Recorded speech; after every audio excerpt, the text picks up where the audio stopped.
I'd like to keep my exit more simple. Less you have, there's one thing less to worry about. There's a lot of instructions given to you've done very well. It's time to move on. As you live life, the greatest thing that you can gift yourself with is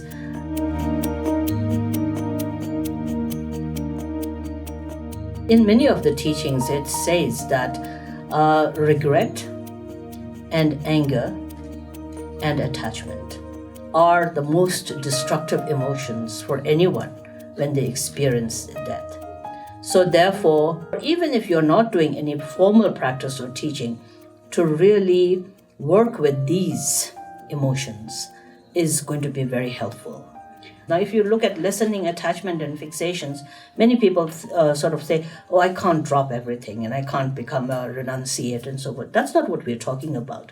I often tell the monks and the nuns when, they're trying to start something new or get something new. And I always say, no, I don't want that. They say, why? Then I usually say, I'd like to keep my exit more simple. Less you have, easier it is. There's one thing less to worry about.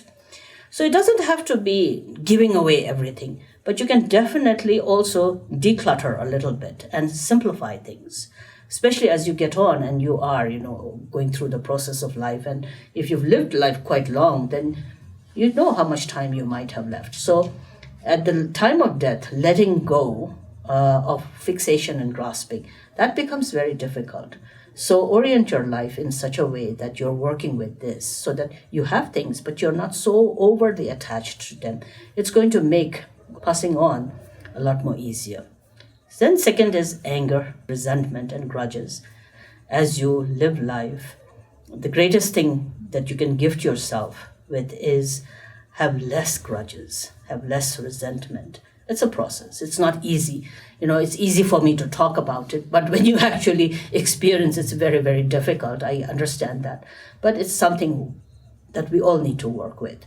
That, even if you can't forgive everything or forget everything, but at least address them in such ways that it makes it a little bit easier for your own mind to not have to carry that heavy weight of resentment or grudges or that deep sense of regret. Through Dharma, when we learn in Dharma, whether it is emptiness or whether it is bodhicitta or whether it is looking at the nature of mind, every teaching actually is sort of honing into just that, is that you begin to really let these different things that we fixate and grasp to become, if not completely transcend them or let them go, but at least to be able to address them in a way that you can find a little bit of relief and release for your own self.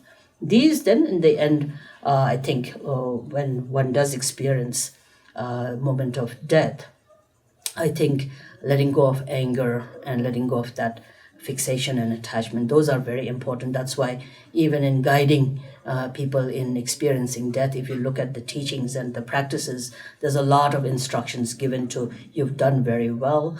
It's time to move on. It's time to let go and then not to hold on to resentment or anger. As it is, you're very fearful. And then if you have an added emotion of anger and very deep attachment, it makes the mind struggle a great more at the time of death. So therefore, while we are alive, I think it is very important to build a much more healthier mind within your own self to work with these negative emotions.